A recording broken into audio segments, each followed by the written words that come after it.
ฐานิสตอรี่นำเสนอจันทราสดงตอนคนชั่วไร้หัวใจบท24ฐานไถจิ้นพูดเช่นนี้ทำให้หลันอันอดคิดมากไม่ได้นางกลับห้องด้วยความหนักใจแม้จะเตรียมใจไว้แล้วแต่เห็นภาพที่ฐานไถจิ้นกลืนกินลูกกลอนลงไปยังคงทำให้นางรู้สึกไร้เรี่ยวแรงสาวใช้เข้ามานวดขมับให้นางกูหยินท่านไม่สบายอีกแล้วหรือหลันอันตอบเสียงแหบหมู่นี้ข้ามักจะฝันถึงเยเวียคงอีสาวใช้อึ้งงันไปมิกล้าพูดต่อนางเป็นคนสนิทของหลันอันติดตามหลันอันมา10 กว่าปีเห็นจริงหลันอันจากนางข้าหลวงในวังผู้หนึ่งกลายเป็นหูหยินของหัวหน้าเผ่าอีเยี่ยตอนนั้นฐานไถจิ้นถูกส่งไปต้าเซย่าในฐานะตัวประกันของแคว้นโจวที่พ่ายศึกหลันอันรู้ว่าหากเป็นเช่นนี้จริงองค์ชายต้องไม่รอดชีวิตแน่นอนภายนอกนางตัดความสัมพันธ์กับฐานไถจิ้นไม่สนใจเขาอีกขอให้ฮ่องเต้แคว้นโจวปล่อยตัวนางออกจากวังเดินทางระหกระเหินไปจนถึงดินแดนของเผ่าอีเยเวียหลันอันในตอนนั้นอ่อนเยาว์งดงามฝีมือเย็บปักเรื่องลือไปทั่วนางสอนชาวเผ่าอีเยเวียทอผ้าเลี้ยงหนอนไหมหมักดองอาหารภายหลังแต่งงานกับหัวหน้าเผ่าอีเยเวียคงอีอย่างราบรื่นเยเวียคงอีรักใคร่ตามใจหลันอันมากหลังแต่งงานสองสามีชินเซอร์สอดประสานน่าเสียดายสาวใช้ก้มหน้าหลันอันหูหยินสังหารสามีด้วยมือของตนเองและสืบทอดอำนาจของเผ่าอีเยี่ยหลายปีมานี้หัวหน้าเผ่าอีเยเวียได้เปลี่ยนจากเยเวียคงอีกลายเป็นจิงหลันอันเผ่าอีเยเวียเชี่ยวชาญเรื่องพิษและหนอนกูคนในเผ่าแข็งแกร่งเชี่ยวชาญการรบจริงหลันอันล่อเปิดการค้าฝึกทหารเลี้ยงทหารฝึกฝนองครักษ์เย่อิงออกมาน้อยคนนักจะรู้ว่าจิตใจของจิงหลันอันยึดติดอยู่กับโรเฟยที่ฉุดนางขึ้นมาจากหายนสตรีอ่อนโยนที่สอนทุกสิ่งให้นางและปกป้องคุ้มครองนางจนเติบใหญ่โรเฟยสิ้นไปแล้วสิ่งที่ผลักดันให้จิงหลันอันเดินต่อไปข้างหน้าก็คือบุตรชายของโรเฟยจิงหลันอันรักฐานไถจิ้นเหมือนบุตรของตนเองตลอดหลายปีที่ฐานไถจิ้นเป็นตัวประกันอยู่ที่แคว้นสยาเขาฝึกอิกาโลหิตเพื่อใช้ติดต่อกับจิงหลันอันพวกเขาลอบยุยงให้ขุนนางในราชสำนักแคว้นโจแปรพักรอจนฐานไถจิ้นเติบใหญ่ปีกกล้าขาแข็งแล้วค่อยกลับแคว้นโจคิดไม่ถึงว่าฮ่องเต้แคว้นโจจะสวรรคตองค์ชายสามฐานไถหมิงหลางขึ้นครองราชฐานไถจิ้นถูกบีบให้เดินทางกลับแคว้นโจก่อนเวลาสาวใช้กำหน้าลูกตาหลันอันหูหยินมากถึงเยเวียคงอีสามีที่ตายไปแล้วเป็นครั้งคราวแต่นางรู้ดีว่าผู้เป็นนายหาได้ต้องการคำตอบจากตนเด็กน้อยวัย6 ขวบกับหญิงสาววัย18 ปีในตอนนั้นพวกเขาเดินมาทีและก้าวจวบจนวันนี้ได้ล้วนมิใช่ผู้ที่มีจิตใจอ่อนโยนเมตตาอะไรไม่รู้ว่าหลันอันหูหยินเสียใจภายหลังบ้างหรือไม่แต่เยเวียคงอีตายไปแล้วต่อให้นางเสียใจภายหลังก็สายเกินไปแล้วเจ้าออกไปเถอะข้าอยากอยู่คนเดียวสักพักสาวใช้จากไปจิงหลันอันหยิบกุญแจผิงอันออกมากุญแจผิงอันสำหรับเด็กรูปทรงน่ารักยิ่งจิงหลันอันลูกหน้าตนเองนางไม่ได้อ่อนเยาว์เช่นในวันวานอีกแล้วเวลาผ่านพ้นไปอย่างไร้ความปราณีคนที่เลี้ยงดูมาน้อยจนเติบใหญ่สุดท้ายตนเองก็ต้องค่อยๆเน่าเฟะนางหลับตาลงถอนหายใจเบาๆเป็นกรรมที่ตามสนองผลกรรมที่หลีกหนีไม่พ้นเรือแล่นมาเป็นวันที่3ใกล้ถึงด่านจยาวิแล้วจิงหลันอันออกจากประตูเห็นฐานไถจิ้นนั่งอยู่ตรงหัวเรือเขาสวมเสื้อคลุมสีดำผิวกายขาวมากแทบจะเหมือนคนป่วยริมฝีปากของเด็กหนุ่มแดงเลือดเขากำลังก้มหน้าตั้งอกตั้งใจเช็ดหน้าไม้คมกริบคันหนึ่งหน้าไม้นั้นเล็กมากและดูประณีตอย่างยิ่งจิงหลันอันเดินเข้ามาฐานไถจิ้นมิได้สนใจนางเสื้อคลุมของเขาถูกลมแรงพัดจนปลิวขึ้นเขาเล็งหน้าไม้ไปบนผิวน้ำจังหวะที่นิ้วมือคลายออกลูกศรหน้าไม้พุ่งออกไปผิวน้ำปรากฏสีแดงฉานโลหิตแผ่กระจายในสายน้ำจิงหลันอันเห็นวัตถุใต้น้ำมีรูปลักษณ์ประหลาดจึงถามว่าสิ่งที่องค์ชายข้าเป็นปลาอะไรหรือฐานไถจิ้นยิ้มน้อยๆกูลองทายดูสิจิงหลันอันคิดในใจถึงอย่างไรก็มิใช่ท้องทะเลเป็นเพียงแม่น้ำสายหนึ่งคงมิใช่สัตว์จำพวกปลาวาฬทว่าดูจากขนาดกลับไม่เหมือนปลาตัวเล็กขณะที่นางกำลังครุ่นคิดสาวใช้ข้างหลังหวีดร้องเสียงแหลมเป็นนิชิสวงจิงหลันอันเพ่งสายตามองไม่ผิดจากที่พูดสิ่งที่ลอยขึ้นจากผิวน้ำเป็นมนุษย์ผู้หนึ่งดูคุ้นตาเล็กน้อยน่าจะเป็นบ่าวรับใช้ที่เดินทางมาต้าเซย่าเพื่อรับตัวฐานไถจิ้นชู่อย่าส่งเสียงฐานไถจิ้นพูดสาวใช้หวัดหวั่นลนลานคุกเข่าลงพื้นเสียงดังตึงองค์ชายโปรดไว้ชีวิตองค์ชายโปรดไว้ชีวิตด้วยฐานไถจิ้นมิได้สนใจสาวใช้เขามองโลหิตที่แผ่กระจายออกไปกลุ่มนั้นค่อยๆเปลี่ยนเป็นสีแดงอ่อนจางหลันอันกูต่อไปองครักษ์เย่อิงเมื่อผ่านไประยะหนึ่งต้องตรวจสอบคัดกรองใหม่เรื่อยๆ ฐานไถจิ้นยิ้มพูดพลางไอออกมาหนึ่งทีเขาเช็ดเลือดที่มุมปากจิงหลันอันตระหนกยิ่งนักองค์ชายนางได้คำตอบแล้วปีศาจหมาป่าตนนั้นมีปัญหาชีซวงเป็นคนจับปีศาจหมาป่ามาปีศาจหมาป่าตนนั้นทั่วร่างเต็มไปด้วยพิษฐานไถจิ้นกลืนลูกกลอนที่มีพิษและแรงลงไปเมื่อคืนก็เริ่มปวดท้อง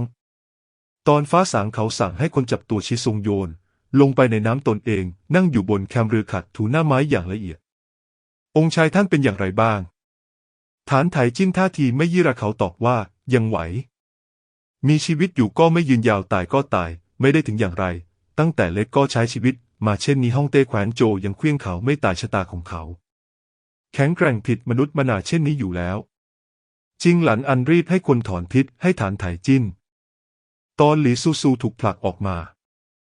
นางเห็นภาพนี้เข้าพอดีฐานไถจิ้นมุมปากมีเลือดมือถือหน้าไม้คันหนึ่งพลิกเล่นไปมาผ้าดำบนใบหน้านางถูกปลดออกในที่สุดก็ได้เห็นจิงหลันอันหลีซูซูอึ้งงันไปคนผู้นี้ช่างคุ้นตาเหลือเกินนางย้อนคิดอย่างละเอียดตนเคยเห็นสตรีผู้นี้ในห้วงฝันของฐานไถจิ้นเป็นนางกำนันไม่น่าจะเป็นนางข้าหลวงที่ทอดทิ้งฐานไถจิ้นผู้นั้นสตรีที่สอนให้ฐานไถจิ้นเป็นคนดีแต่กลับทำไม่สำเร็จผู้นั้นจิงหลันอันมิได้ดูอ่อนเยาว์เหมือนในห้วงฝันนางในตอนนี้อายุราว30กว่าแต่กลับดูแลตนเองได้เป็นอย่างดีหางตามีเพียงริ้วรอยจางๆเท่านั้นจิงหลันอันเห็นหลีซูซูแล้วสีหน้านางก็สลับซับซ้อนพอหลีซูซูออกมานางอดมองฐานไถจิ้นไม่ได้ฐานไถจิ้นรับผ้าเช็ดหน้าที่คนข้างๆส่งให้เขาเช็ดเลือดที่มุมปากพลางมองหลีซูซูเย่ซิอูข้าจะมอบโอกาสในการจากไปให้กับเจ้าดวงหน้าจิ้มลิ้มของหลีซูซูสกปรกมอมแมมมองเขาด้วยสีหน้าไร้ความรู้สึกขอบคุณหมายความว่าตอนนี้ข้าไปได้แล้วใช่หรือไม่เขาพูดต่อก็ลองดูสิจากนั้นยกหน้าไม้ขึ้นและเล็งมาที่หลีซูซูหลีซูซูเอ่ยตอบข้าคิดว่าตอนนี้ข้ายังไม่อยากลองสักเท่าไรไว้วันหลังดีกว่ามือของฐานไถจิ้นนิ่งมากเขาโยนผ้าเช็ดหน้าเปื้อนเลือดทิ้งเยี่ยวเซี่ยวคงไม่ได้บอกเจ้าว่าขุนพลที่รักษาการอยู่ที่ด่านจยวิถูกเปลี่ยนเป็นเย่ชิงอวีเมื่อไม่นานมานี้พี่ใหญ่ของเจ้าโง่เขลาทึ่มทื่อดังนั้นการตัดสินใจครั้งนี้จึงมอบให้เป็นหน้าที่เจ้าแน่นอนว่านี้ไม่ได้หมายความว่าเจ้าฉลาดเวลาพูดว่าคนอื่นโง่ดวงตาเขาฉายแววถักถังอย่างมากกระดาษกับผู้กันถูกยื่นมาตรงหน้าหลีซูซูเขียนจดหมายถึงพี่ใหญ่ของเจ้าหากเขายอมปล่อยให้เรือผ่านไปเจ้าก็สามารถจากไปได้หากไม่ยอมปล่อยการหลับไหลชั่วนิรันดร์ในน้ำที่เย็นเป็นน้ำแข็งดูแล้วก็เป็นวิธีตายที่ไม่เลวหลีซูซูสีหน้าเปลี่ยนไปนางคิดไม่ถึงว่าพี่ใหญ่จะมารักษาการด่านจยวิหากเย่ชิงอวีปล่อยให้ฐานไถจิ้นผ่านไปกลับไปย่อมมีความผิดฐานทรยศแผ่นดินเย่ชิงอวีต้องไม่รอดชีวิตแน่แต่ถ้าไม่เขียนจดหมายเกรงว่าฐานไถจิ้นคงจะฆ่าตนทันทีฐานไถจิ้นต้องการให้นางเลือกว่านางจะตายหรือให้เย่ชิงอวีตายแม้เขากำลังยิ้มแววตากลับเย็นเยือกเป็นพิเศษเย็นชากว่าก่อนหน้านี้มากเหมือนราชสีห์ตัวหนึ่งที่ถูกกระตุ้นโทสะโดยไม่รู้สาเหตุเพื่อปกป้องอาณาเขตของตนและตั้งใจจะขย้ำนางให้ตายหลีซูซูไม่เข้าใจเหตุใดไม่พบกันแค่ไม่กี่วันท่าทีของเขาจึงเปลี่ยนไปมากถึงเพียงนี้ดวงตาของหลันอันไหววูบเล็กน้อยสีหน้าฉายอารมณ์หลายหลากด้วยกำลังของพวกเขาอันที่จริงหากยอมเปลืองแรงสักนิดย่อมสามารถผ่านด่านจยวีได้อยู่แล้วถึงอย่างไรนั่นก็เป็นเพียงด่านเล็กๆด่านหนึ่งยังไม่เกินความสามารถของทหารเผ่าอีเยเวียทว่าองค์ชายกลับต้องการกลั่นแกล้งให้คุณหนูสามสกุลเย่เลือกนี่เป็นการตัดสินใจเลือกที่โหดร้ายชวนให้คนลำบากใจถ้าตนไม่ตายพี่ชายก็ต้องตายคนส่วนใหญ่ล้วนมิได้ยิ่งใหญ่ถึงเพียงนั้นเช่นนั้นแล้วอันที่จริงองค์ชายแค่อยากเห็นคุณหนูสามสกุลเย่ทอดทิ้งพี่ชายปกป้องตนเองก็เท่านั้นดูเหมือนเขาจะอยากให้คุณหนูสามสกุลเย่ทำตัวเลวทรามต่ำช้าหลันอันมีสีหน้าประหลาดนางหันไปมองฐานไถจิ้นอีกครั้งในตาดำเข้มของเด็กหนุ่มจับอยู่ที่ร่างของหลีซูซูดูเหมือนตั้งแต่หลีซูซูออกมาเขาก็มองนางตลอดเวลาสายตาเย็นชาและเย้ยหยันชิงชังและหงุดหงิดรังเกียจแม่นางที่มีสภาพทุลักทุเลผู้นั้นกระนั้นต่อให้ชิงชังใครผู้หนึ่งก็เป็นไปไม่ได้ที่จะให้ความสนใจมากถึงเพียงนี้กระตือรือร้นยิ่งกว่าตอนเช็ดถูอาวุธเข็นฆ่าปีศาจเพื่อชิงลูกกลอนเสียอีกตรงกันข้ามหลีซูซูกลับสงบกว่ามากแรกเริ่มนางค่อนข้างทำอะไรไม่ถูกจากนั้นหัวคิ้วค่อยๆขมวดเข้าด้วยกันสายตาที่มองฐานไถจิ้นเหมือนกำลังบอกว่าเจ้าบ้าไปแล้ว1 ถ้วยชาให้หลังถ้าคุณหนูเย่ยังเขียนไม่เสร็จ ก็ตัดมือที่ไร้ประโยชน์ทั้งสองข้างของนางทิ้งเสียแล้วส่งไปให้เย่ชิงอวีหลีซูซูได้รับคำขู่เช่นนี้เวลาเดียวกระดาษเยือกเย็นคมกริบเล่มหนึ่งก็ยื่นมาวางพาดอยู่เหนือข้อมือนางโกวาวีรู้สึกถึงอันตรายภายใต้สถานการณ์เช่นนี้มันสั่นสะเทือนเล็กน้อยคล้ายจะฝืนใช้พลังเพื่อออกมาหลีซูซูกดกำไลหยกบนข้อมือปลอบโยนโกวาวีในใจไม่ต้องกลัวยังไม่เลวร้ายถึงขั้นนั้นโกวาวีรู้ดีหลีซูซูไม่มีทางทำร้ายพี่ชายเพื่อรักษาชีวิตของตนเองมันกลัวว่าเจ้านายน้อยจะยอมสละชีวิตเพื่อปกป้องมนุษย์ผู้หนึ่งจริงๆหลีซูซูพูดขึ้นพวกเรามาเดิมพันกันสักตั้งสายลมบนแม่น้ำพัดอาภรณ์ที่เปรอะเปื้อนของนางจนปลิวขึ้นมานางชะงักครู่หนึ่งก่อนจะจับผู้กันฐานไถจิ้นที่อยู่ห่างออกไปไม่ไกลใช้นิ้วมือประสานกันยันไว้ใต้คางสีหน้าหยิดหยันยิ่งหลีซูซูมองเขาแวบหนึ่งและเริ่มลงมือเขียนดาบเล่มนั้นขยับออกเล็กน้อยครู่หนึ่งผ่านไปหลีซูซูก็เขียนเสร็จทหารหยิบกระดาษขึ้นมาและยื่นให้ฐานไถจิ้นเขารับกระดาษไปแต่รอยยิ้มมุมปากคงอยู่เพียงชั่วอึดใจเท่านั้นก่อนจะเยือกเย็นลงอย่างเห็นได้ชัดจิงหลันอันเห็นเขากำแผ่นกระดาษในมือหลีซูซูยิ้มร่าตอนนั้นเป็นเวลาเช้าไอหมอกขมุกขมัวชั้นหนึ่งลอยขึ้นจากผิวน้ำจิงหลันอันปลายตามองกระดาษในมือฐานไถจิ้นโดยไม่รู้ตัวพบว่าเป็นภาพวาดในภาพคนที่มีเขาโครงเหมือนสตรีใช้กระบี่แทงชายหนุ่มจนทะลุด้านล่างมีอักษรตัวใหญ่หลายตัวเขียนว่ากระยิมใจนักใช่หรือไม่สักวันหนึ่งข้าจะแทงเจ้าให้ตายเชื่อหรือไม่จิงหลันอันเหมือนเพิ่งเคยรู้จักหลีซูซูเป็นวันแรกนางมองไปอย่างตกตะลึงท่าทีตอบสนองของฐานไถจิ้นรุนแรงกว่านางมากเขายกหน้าไม้แล้วยิงไปที่หลีซูซูหลีซูซูถอยหลังอย่างรวดเร็วสองมือกางออกรักษาสมดุลไว้ในมือนางกำผงยาไว้ตั้งแต่เมื่อใดไม่รู้คนที่เข้าใกล้นางถูกผงยาสาดใส่จิงหลันอันจำได้นั่นเป็นผงยาของพวกเขาเผ่าอีเอียคุณหนูสามสกุลเย่หนีออกมาขโมยไปตั้งแต่เมื่อไหร่หลีซูซูถอดรองเท้าผ้าปักที่สวมอยู่และเคลื่อนไปที่ฐานไถจิ้นอย่าทำตัวหน้าขยะแขยงหน่อยเลยอยากให้ข้าทำร้ายพี่ใหญ่เจ้าฝันกลางวันยังจะเร็วเสียกว่านิ้วเท้าขาวเนียนน่ารักดุจไข่มุกของหลีซูซูย่ำไปบนเรือนางวิ่งเร็วจีกว่าฐานไถจิ้นจะรับรองเท้าข้างนั้นได้นางก็นั่งอยู่บนแคมเรือแล้วนางก้มลงมองน้ำในฤดูหนาวดูแล้วสามารถทำให้คนหนาวตายได้อยู่ไกลจากฝั่งมากเกินไปราวกับมองไม่เห็นความหวังโดยไม่เปิดโอกาสให้นางได้ลังเลข้างหลังมีเสียงลูกศรหน้าไม้ฟ้าอากาศดังฟิวเวลาเดียวกับที่ฐานไถจิ้นยิงหน้าไม้มาหลีซูซูกระโดดลงน้ำโดยไม่รีรอน้ำเย็นจะทำเอานางครางเสียงคอยรอบด้านมีเสียงลูกศรหน้าไม้คมกริบแหวกฟ้าอากาศดังขึ้นอย่างต่อเนื่องเสียงนั้นคมปราบเหมือนเสียงธนูส่งสัญญาณตั้งใจจะหยุดนางไว้ให้ได้นางอดทนกับความหนาวเย็นและความหวาดหวั่นไม่กล้าหันกลับไปทั้งไม่กล้ามองว่าฐานไถจิ้นเดือดดาลเพียงใดหลบลูกศรยังปราดเปรียวว่ายไปข้างหน้า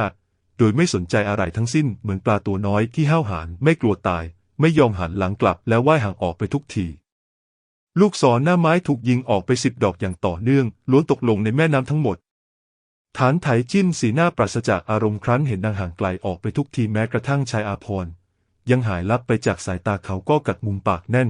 กัดจนริมฝีปากซีดขาวสุดท้ายฉีกยิ้มเยี่ยมเกรียมหน้าไม้ถูกเขาโยนลงในน้ำพาให้ละอองน้ำสาดกระเซ็นขึ้นมาเป็นวงบนพื้นมีรองเท้าปักลายประณีตสีปั้วเหอหล่นอยู่ข้างหนึ่งยามอยู่บนเรือแต่ตาเป็นพิเศษฐานไถจิ้นเหยียบรองเท้าข้างนั้นเดินเข้าไปในห้องพักโดยไม่พูดไม่จาสีหน้าทะมึนของเขาทำให้ทุกคนต่างถอยห่างไปไกล